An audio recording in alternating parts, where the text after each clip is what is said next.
Para nosotros es un privilegio eh, y un gusto poder tenerlos aquí, poder escuchar y aprender de ustedes y que poder compartir una conversación que llevamos teniendo ya hace más de 4 años. Cuando tuve la oportunidad de llegar al Grupo Energía de Bogotá, el mayor reto era la ejecución de unos proyectos que son absolutamente estratégicos para el país y llevaba varios años trabajando en Centroamérica, viendo los retos tan grandes que hay de trabajar con comunidades, particularmente comunidades con lenguajes, tradiciones muy distintas, y me parecía fascinante y retador cómo poder llegar a liderar una organización que puede tener un impacto tan grande en el territorio y que tiene que desarrollar una serie de competencias que yo creo que son trascendentales para lo que el mundo requiere hoy en día, que es la capacidad de poder integrar una cantidad de economías, de territorios, porque estamos enfrentando un reto como humanidad, que es este proceso de sustituir unos energéticos que son muy baratos, que le han facilitado todo el desarrollo industrial y toda la modernidad que conocemos, que es el cambio más grande en la historia de la humanidad, donde de no poder alimentar razonablemente ni un 30% de la población,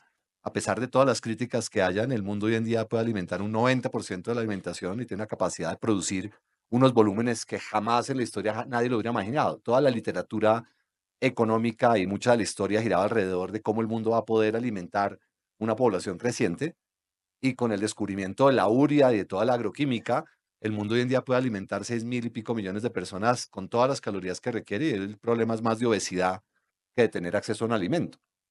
Hay unos casos particulares de regiones aisladas y de poblaciones aisladas que todavía sufren, pero es más un tema de poder y de logística y no de escasez.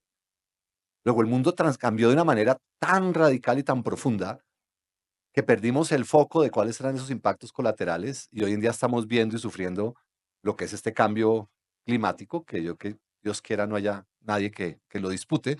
Las estadísticas son brutales. Hoy en día predecir el clima se volvió muy difícil. En este momento debemos tener las represas en un 90% para poder manejar el verano usual de los meses de enero, febrero, abril, y en este momento tenemos Guavio en 53%, ¿sí?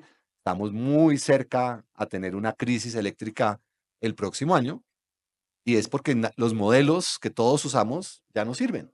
La realidad es que el mundo cambió, que los eventos climáticos extremos en lluvias, huracanes, sequías, cambiaron, los flujos de agua cambiaron, y ante ese mundo no tenemos muchas opciones, nos toca hacer lo que llamamos una transición energética. Y Colombia es un país privilegiado, con unas oportunidades inmensas, porque tenemos uno de los vientos más rápidos y más estables del mundo. El factor de planta en el Mar del Norte para Inglaterra o en el Mar del Norte de Alemania logran utilizar una eólica un 23, 27, 30% del tiempo. En la Guajira colombiana se podría lograr 55% del tiempo.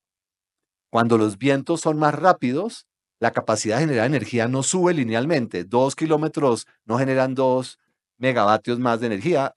Es cúbica la función. 2 se convierte en 8.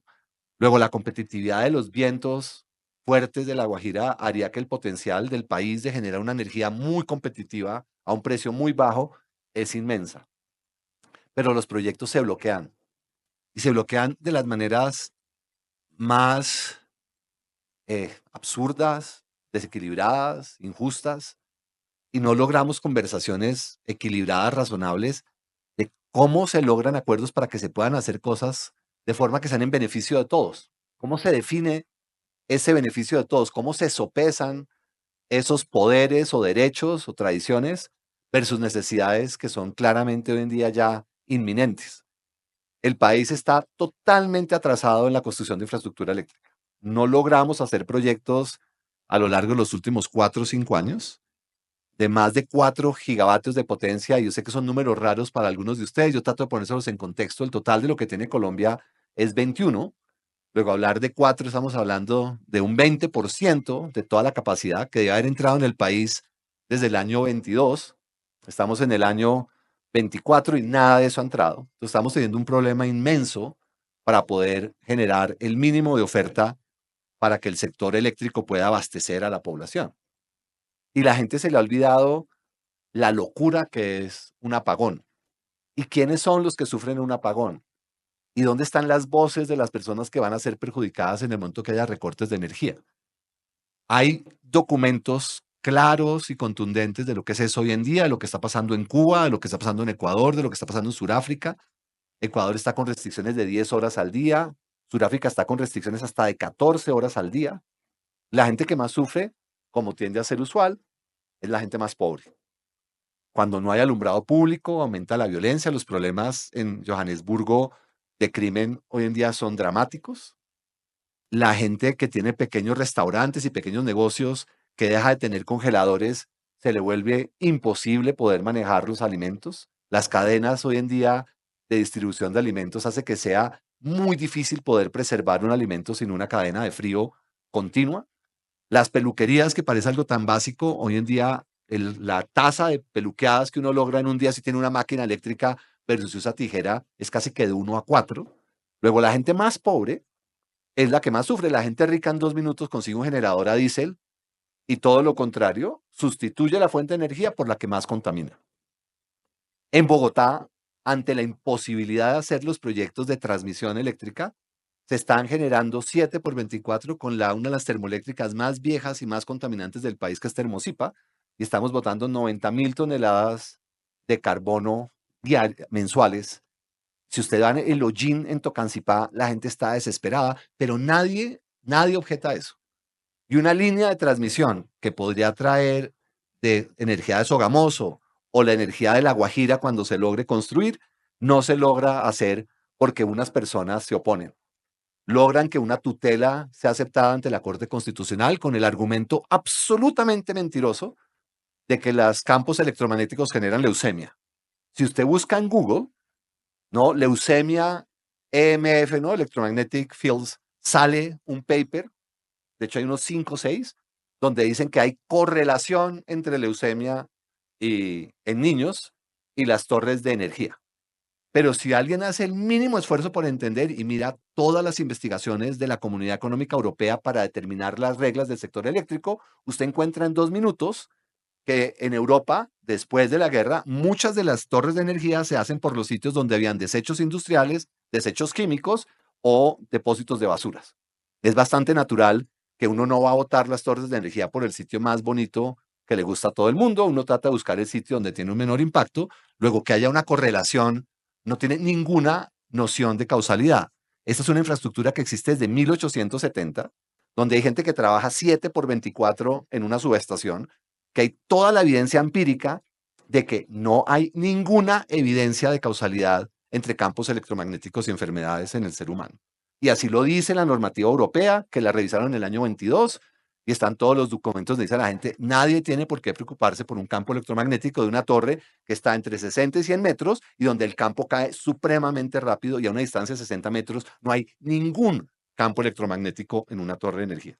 Pero en Colombia las mentiras prevalecen sobre los hechos y nos tienen bloqueados porque dicen que vamos a destruir el bosque de niebla, que vamos a acabar con los pájaros, que vamos a acabar con el oso de anteojo, que vamos a acabar con el tigrillo lanudo, pero nadie habla de que tenemos jaurías de perros en todos los cerros alrededor de Bogotá, depredando todas las especies nativas, porque todo el mundo tiene derecho a tener un perro. La mayoría de la gente que yo conozco, incluidos mis hijos, se maman del perro. Los papás mamados de los hijos y del perro dejan el perro botado en la calera y el perro abandonado entra a ser parte de una jauría que depreda toda la fauna del entorno de la ciudad. Pero eso no se discute, eso no se regula y el impacto que eso tiene en el medio ambiente es algo que no existe a los ojos de la gente, mientras que la ficción de que la infraestructura es la que destruye todo lo que nos rodea es el discurso fácil con el cual se bloquean proyectos que son absolutamente imperantes para una sociedad.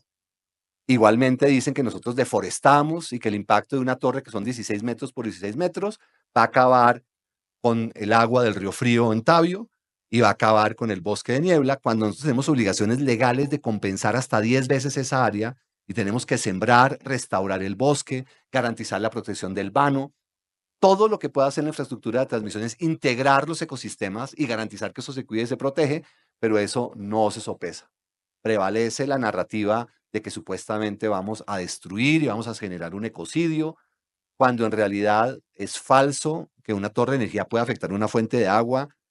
Las perforaciones son de 3 metros, los impactos son en áreas limitadas, todo eso se vuelve a repoblar con especies y muchas de ellas son nativas, pero esas conversaciones no avanzan.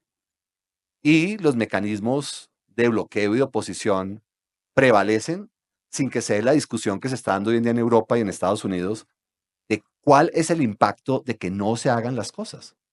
¿Cuál es el impacto para los más pobres de que no tengamos acceso a nuevas fuentes de energía? ¿Cuál es el impacto sobre la naturaleza de que no seamos capaces de hacer los proyectos?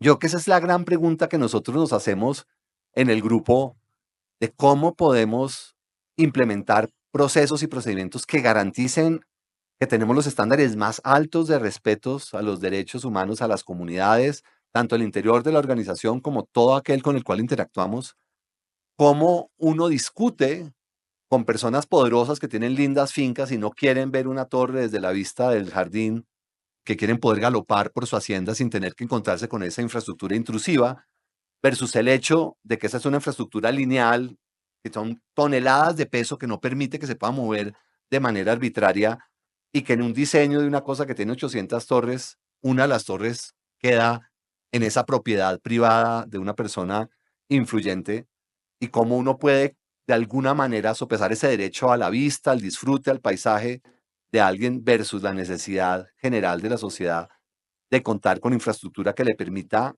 tener una fuente de energía que hoy en día desafortunadamente tiene que venir de sitios lejanos porque nadie construye las ciudades donde hay más sol o donde hay más viento. Entonces la única forma de tener energías renovables es construyendo grandes infraestructuras de transmisión que indiscutiblemente pueden ser feas, ¿no? Es un tema estético, pero no, uno no puede pensar que una de esas torres es atractiva, bonita, pero no hay alternativa hoy en día tecnológica distinta a poder construir esa infraestructura. Y en Colombia se está volviendo imposible.